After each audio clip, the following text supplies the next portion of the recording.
आजपासून संघर्षयोद्धा मनोज जरंगे पाटील हे पश्चिम महाराष्ट्राच्या दौऱ्यासाठी रवाना झालेले आहेत। या ठिकाणी तुळजापूरमध्ये आज त्यांचा मुक्काम आहे आणि उद्या खऱ्या अर्थानं पश्चिम महाराष्ट्राचा दौरा हा पंढरपूरच्या पांडुरंगाच्या नगरीमधून चालू होत आहे। यासाठी या पंढरपूरमधून आम्ही पांडुरंगाला साकडं घालतोय की या ठिकाणी या सरकारला सद्बुद्धी देव की जेणेकरून मराठा समाजाच्या 400 ते 500 बांधवांनी आत्मबलिदान दिलेलं आहे, परंतु आजपर्यंत कुठल्याही समाजाने एवढा त्याग केला नाही, एवढा त्याग मराठा समाजाने केलेला आहे।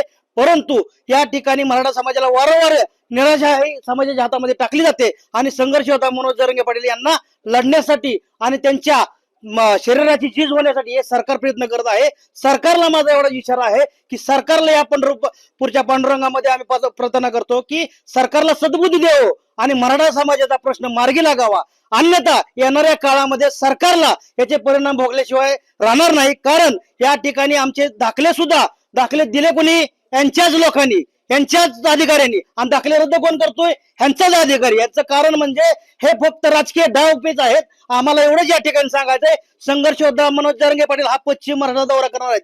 हा दौरा म्हणजे या महाराष्ट्राच्या राजकारणाची उलटापालट झाल्याशिवाय राहणार नाही। भविष्य काळामध्ये जो या ठिकाणी मराठा समाजाला विरोध करेल त्याला या सत्तेतून खाली खेचण्याचं काम हा मराठा समाज नक्कीच करेल। येणाऱ्या 2029 ला जो पण कुठल्याही पक्षाचा हे असू द्या, तो या पक्षाचा आमदार असेल, खासदार असेल, तो विधिमंडळात आणि लोकसभेमध्ये दिसणार नाही।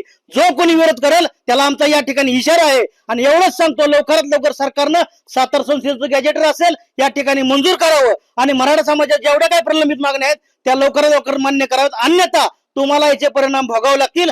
तुम्हाला या ठिकाणी जर ओबीसीच्या दबावाखाली जर मराठा समाजावर अन्याय करत असेल तर तुम्ही या ठिकाणी येणाऱ्या काळामध्ये सत्तेवर बसण्यासाठी तुम्ही अजिबात स्वप्न बघू नका, एवढंच या ठिकाणी आम्ही या ठिकाणी सांगतो।